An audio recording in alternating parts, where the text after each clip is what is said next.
Like I said, the NFPD is looking for officers, so if you're interested, check out the flyer up here at the corner of the room. Today is assault and related offenses. Make your head spin there for a second. Chapter 11. We're on week 9. And that shouldn't be anywhere but there.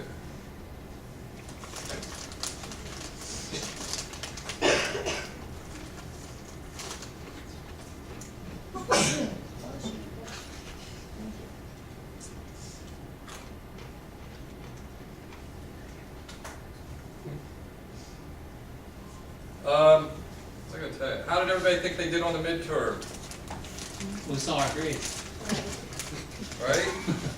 There wasn't any thought going into it. A little bit harder though to have to do it here. Especially the first chapters and stuff. What's that? It was the older stuff, like the first few chapters that were hard to The figure crazy out. stuff. the Most of the questions came from chapter what? 5. 5. Yeah. I think there was 13 or 14 questions for chapter 5. Probably maybe Thursday we'll go down to the lab. I might run a few scenarios where I'll set it up.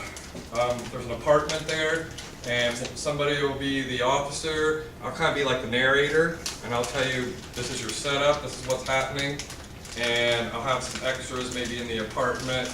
I'll use some of the fake knives, or our red knives and our red guns and stuff like that. And you're going to tell me whether you need a search warrant or whether it's plain view. And I'm going to show you how interviewing and keep working it can get you to a place where it's plain view sometimes. All right? In criminal investigations, one of the things you got to keep in mind is you're constantly interviewing people and witnesses. And if you can get in that frame of mind, it's easier to build your reasonable suspicion and probable cause, and or get to that plain sight, or get to that consent to search. You don't get that by, West Virginia State Police. Is there a disturbance here? Can I enter your home? Oh. Where did I get that West Virginia police officer acting like that if he really wants to in that home? Hi, my name's Trooper so-and-so. I'm here today because we received a complaint, man. Do you mind if I enter your residence? We had a blah, blah, blah. Isn't that a much better way to go at it? Bet you he's going to get more chance of getting what he wants out of that conversation. And that's a big key to criminal investigations for investigators, is knowing how to talk to witnesses and offenders alike. And even if they're an offender, the golden rule kind of applies for investigative. Treat them how you'd want to be treated. Right? Treat them respectfully, and you'll get a lot more information than you will, honey gets you more than vinegar. Just remember that. Assault and related offenses, chapter 11. Batteries must be dead.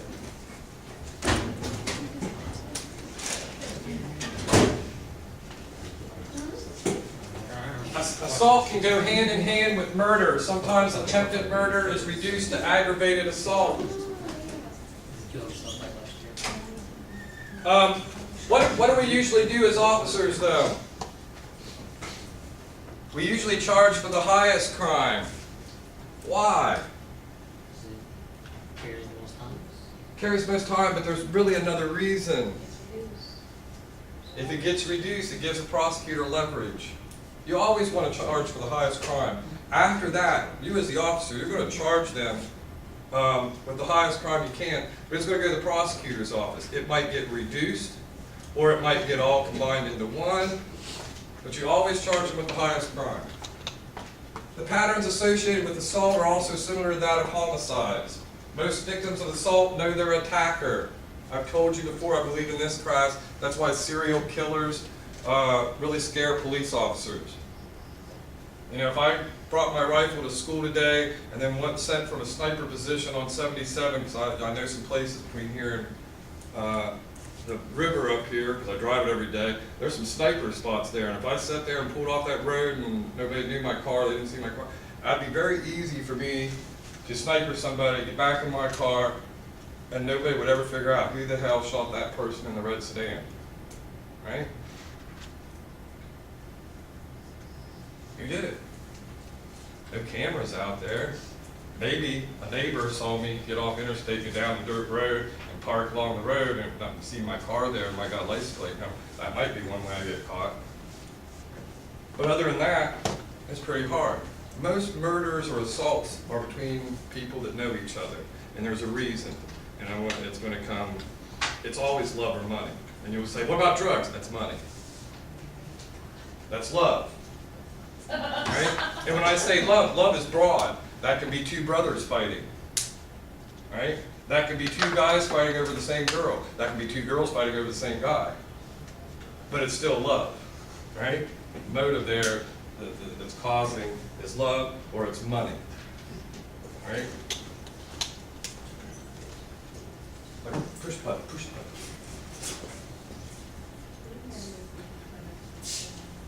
button. Many don't want to press charges against their attacker or participate in prosecution. My husband beat the shit out of me last night, but he's the only breadwinner in the family. We got 3 kids. I know what happens in Wood County. He's going to go to jail over the weekend, probably won't get out till Tuesday, Monday afternoon. By then he's missed 2 days of work and his boss is going to fire him. How the hell am I going to feed the kids?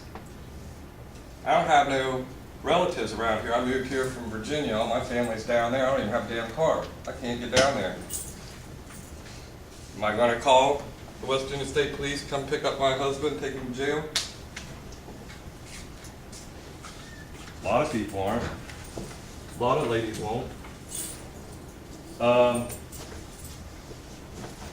Makes the investigation difficult and frustrating. I've seen a lot of that kind of thing. I think I've told you the story about Broomhilda, which is the opposite of the norm. We went to this house, the Barnesville police did. We went to this house 3 or 4 times. I'd read in the record when I wasn't working, and arrested this guy for domestic violence, right?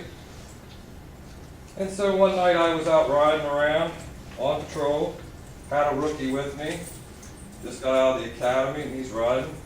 Get a call, same house. I'd read the reports, he was new, he'd never even read our logs. He hadn't been there long enough to know we kept the log that he was supposed to read before he went out with me.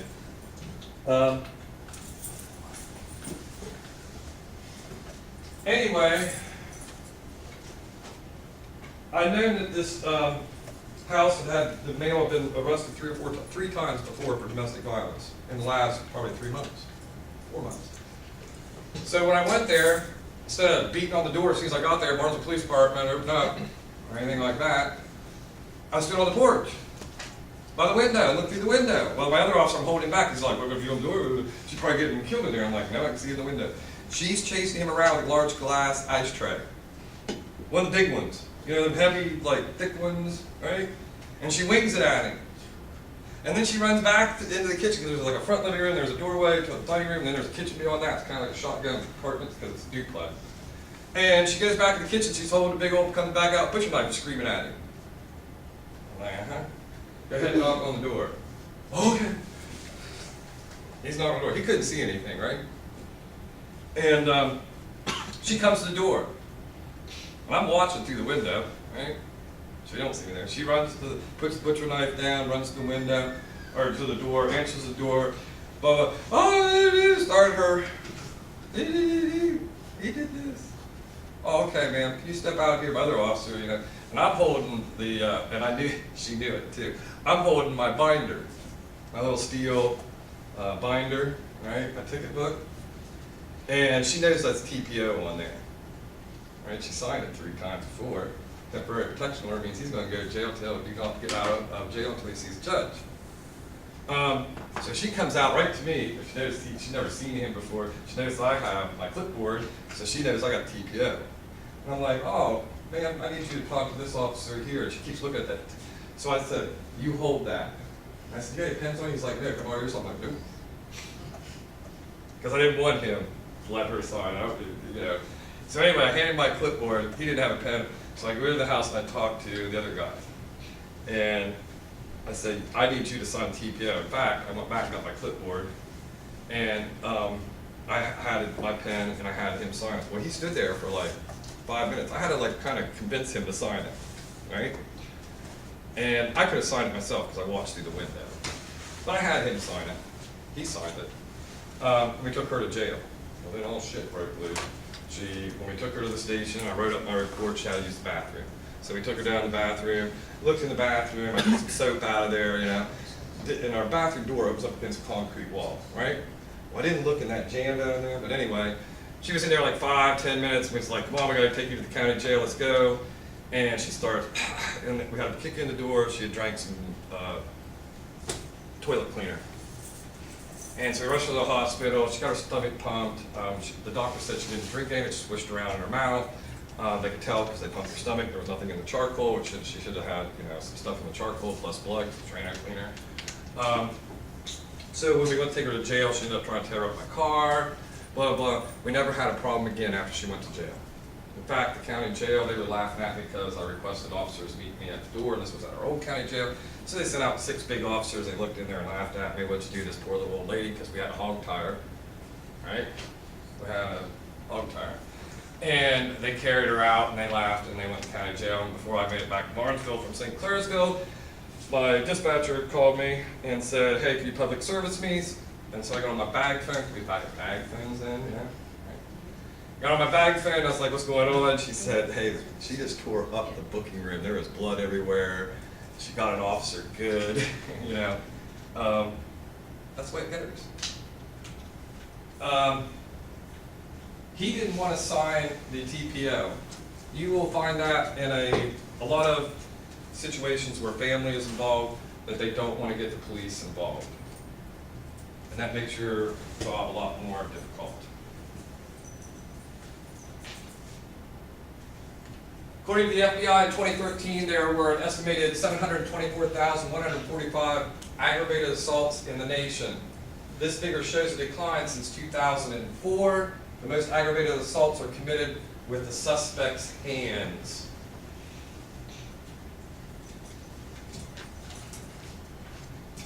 All states define assault differently. Simple assault, threats by one person to cause bodily harm or death to another.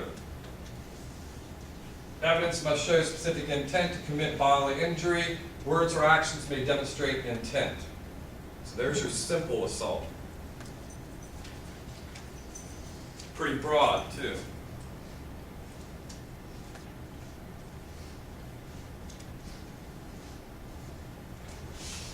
So we move up to aggravated assault. Includes the elements of simple assault plus the following: high probability of death, serious permanent disfigurement, loss, impairment of body members or organs. Only one of these additional elements is needed to show aggravated assault. You got a weird look on your face. What's wrong? Body members? All they're talking about is body parts. You lose the hand, you lost your hand or something like that. Arm.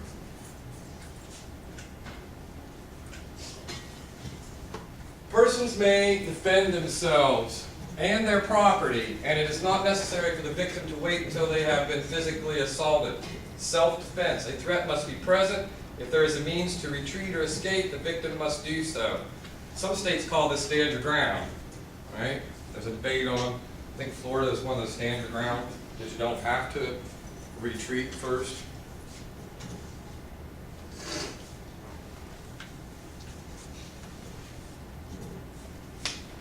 If escaping further risks peril, the victim is allowed to use self-defense. Force use must only be enough to rebuff the attack. If assault occurs and the suspect is not on the scene, the call turns into an investigation. First aid should be administered. Officer can go with the victim if they need to go to the hospital, make sure evidence is not lost or discarded. Interviewing the attending physician is necessary. Notice we do a lot of interviewing in police work of all kinds of people, from professionals to scumbags. And I'm telling you, you gotta start out each and every one of them with honey. Whether they're a scumbag or a doctor at the hospital. Arriving officers should also control and disarm those involved. Separate suspects. This is very important. Don't get their story straight. Don't put them in the cruiser side by side. Separate them. If you think one of them's a runner and the other one isn't, put the runner in the cruiser and put the other one like in front of the cruiser, tell him or her not to move. And you get a good gut for that. You're like, oh, he's looking a little jumpy there. He might be the one that takes off with handcuffs, the idiot. So I'll put him in the car and I'll separate the other one that's trembling so bad I don't think they're going to be able to stand up much longer. You can tell by watching them people, especially when they're under stress and you're there as the police officer. Protect the crime scene, preserve and collect evidence, reconstruct the crime, give Miranda if necessary. When do you have to give Miranda? When you're asking questions of an incriminating agent. If I arrest somebody, and I always use this one, if I arrest somebody for peeing in public at 2 a.m. in the morning, Parkersburg, outside the bar, I pull up and they're just peeing there, and I'm like, hey, we don't allow that in Parkersburg. You do that? Did mom teach you to do that, pee in public like that? Come over here. I'm going to search you, put you in my car. You're going to get a ticket, pending, you might go to jail. Anyway, I put him in the back of the car and I'm writing up his ticket or whatever. I might take him to jail for public intoxication. But he confesses to me right then and there, I just killed somebody. She's laying around the corner back there. I raped her and killed her. Is it admissible? I didn't Mirandize him. I just arrested him. Put him in the back of my car. I detained him. Huh? You never asked him anything about it. Exactly. It's admissible. It's called a spontaneous utterance. Very admissible. Right?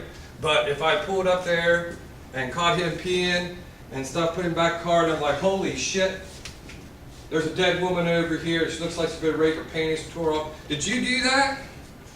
Did you rape her? Yep. Is that admissible? Nope. I should have Mirandized him before I asked him the question. You're exactly right. Little simple things like that hang you up in court. You got to know as a police officer which side you're supposed to be on. Obtain preliminary statements and from everybody.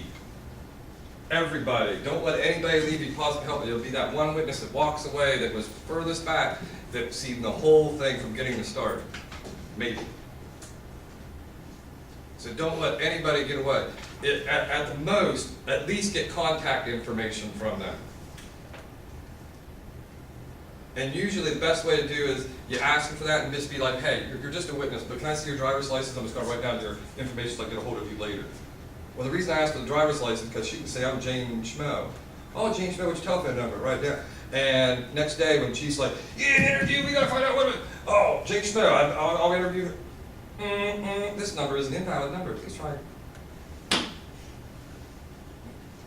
See, if I get her driver's license, it's her. Write down her name. All I really need is that DS. Well, Social Security number. We call it DS. That's all I need is that Social Security number. So you learn little tricks like that. At least get their driver's license from, but you want to tell them, hey, you're just a witness. But I just need to verify who you are and stuff, and I might interview you later. You should interview everybody right away, but if things get out of hand and you can't, at least get their name and get it off driver's license number and their Social Security number. I can track you down anywhere in the United States with that name and Social Security number.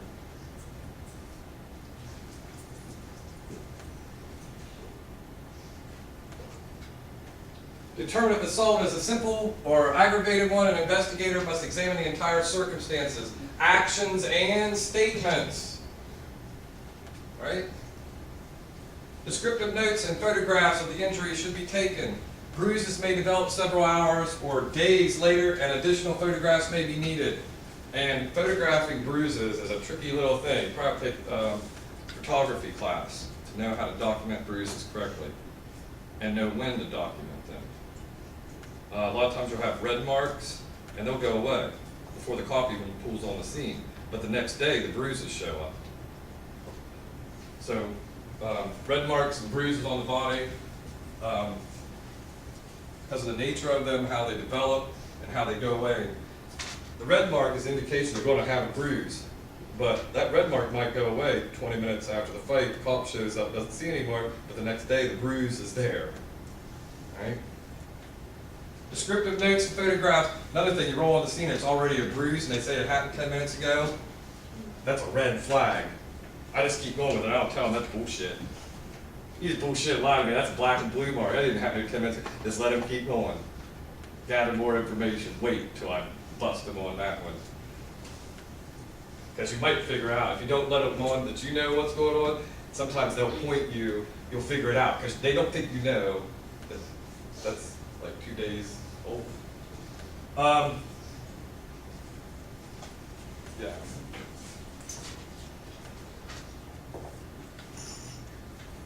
Some people are reluctant to talk, while others feel it's their civic duty. Again, it goes to interviewing skills of the officer. That reluctant person to talk, you just can't be like, oh, reluctant to talk, go on. You've got to try to get that information out of them, and that is your interviewing skills. Capstone, you interview a professional in your field. If you can't interview a professional in your field where you're sick, how are you going to deal with people out on the street? Ask about the facts surrounding the incident. The who, what, where, when, why, how. I always tell you why you might not get. Might be determined later, that's motive. Weapon and motivation for attack. If you can get the weapon, you're doing good. That's physical evidence. We can start forensics analysis. It matches up or it doesn't match up with the stories you're being told. All these things are going through your mind as the investigator. I might have found the weapon, but prints on it aren't what this group of witnesses are telling me. But they're all family. Somebody lying? I think so. Why are they lying?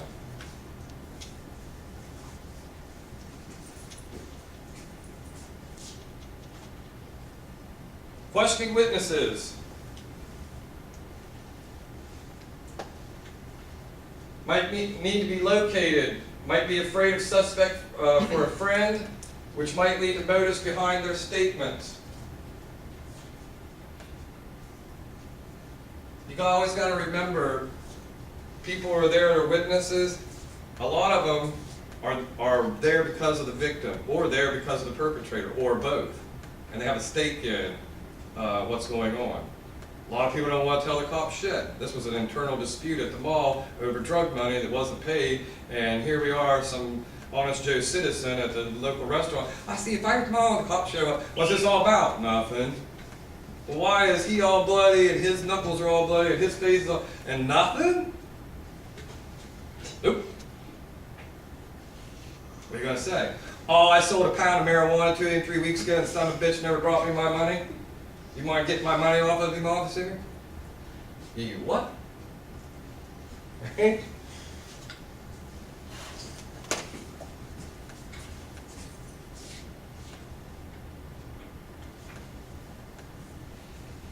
A thorough search for evidence should be conducted as soon as possible. Weapons, footprints, fingerprints, trace evidence, pieces from torn clothing, lost buttons, hair. Victim might be able to point out evidence that had been missed. Right?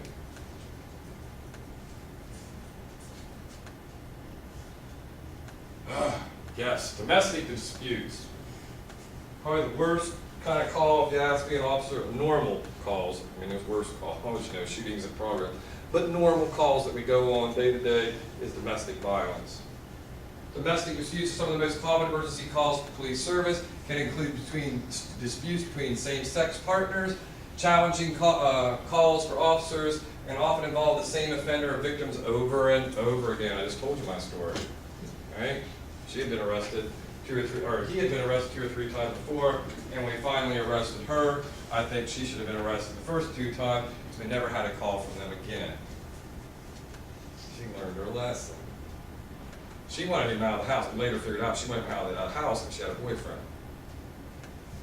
That was a free removal for a weekend. That's what it boiled down to. Not only can it be disputes between same-sex partners, We now consider domestic disputes between brothers at a house, or a mom and a son, or grandpa and grandchild. If you live in the same home and you're college students, and there's 4 guys living there, they're heterosexual, they're not homosexual, but I go there as a police officer and there's a fight, you know what I gotta classify that as? A domestic dispute. It's not about who you have sex with that makes it a domestic dispute. It is about who live in the same household. Period. Has nothing to do with who's having sex with who, but the general public thinks that's what it's about.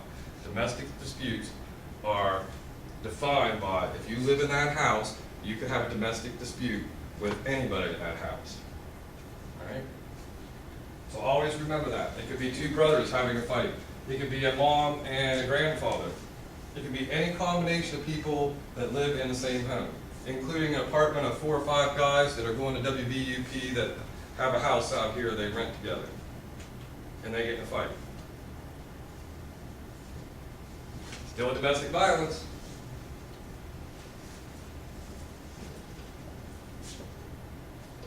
"1970s, if a wife called in for domestic abuse, it was unlikely the husband would be arrested." Very true.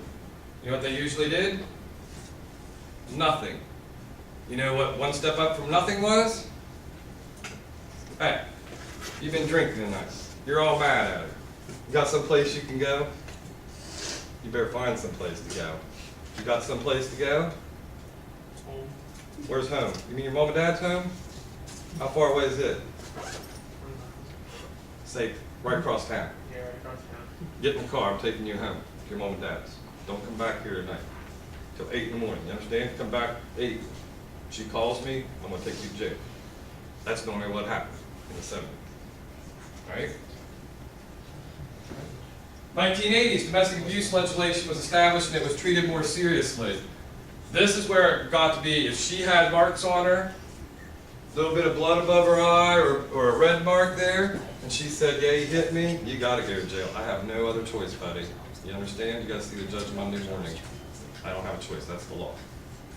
Boom. You go with me. Now, if I was anywhere like, ooh, she brought it on too, she's drunk, she's sitting there, and all that, you know, I'd take them both to jail. Right? Even though she had the red mark, he didn't have nothing, I'd be like, you know what? I bet you she's a little instigator of this. If I just take him, they're like children. Ha ha ha ha ha, look what I did to you. Right? So what I do is I take both of them to jail, then they don't play that game anymore. If you call me and you guys are fighting, something's going to happen. It isn't always going to be him because you find that funny. Might be you too. You can explain to the judge why you guys are acting like this. Right? This is my 2nd time here, both of you are going. That usually fixes things real quick. But in the 1980s, we had to step up our game as police officers, and officers were getting sued. Lady McDye, 2 hours after the cops left, she was dead. You don't think somebody's parents, even though you're 25 years old and married, your parents can still file a wrongful death suit against Parkersburg PD, Barnesville PD, okay? Because I left the scene and left you there, and you died 2 hours later, and you had red marks on you. Why did you? Oh, I talked to him. I thought he was going to be a good boy. Said he was, he was done. I thought it was going to be okay. But now I'm explaining to her parents, I'm sorry I didn't arrest him, and she's dead. I wish I, right? Lots of that was going on in the 1980s, between the 70s and 80s, and it came to the point most states made it where if there was any sign of abuse, we had to take one or if not both parties to jail and let the judge determine. Right? No more of that. Let me take you across town to your parents' house. You spend the night there. If you come back, she calls, I'll take you to jail.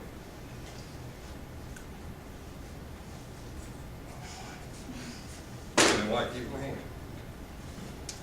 Officers need to be properly trained and understand that domestic violence is not a family matter and is a police responsibility. And what they mean by that, family matter, that's what you're going to get when you get there. What happened here tonight? Nothing. What do you mean nothing? You keep pressing it like it's family business, not your business. Right? highly emotional calls and dangerous for everybody. I've been on calls where she was on the floor, blood, crying, and when I told him to step back, put his hands on the wall, and she's like, "Oh my God, you're going to arrest him, oh my God." Before I knew it, she's on my back. Right? She seriously got the shit beat out of her. She's a little girl, and there's this guy, and I know damn well when I walk in, I get there and I walk in, what's going on. I don't want him to be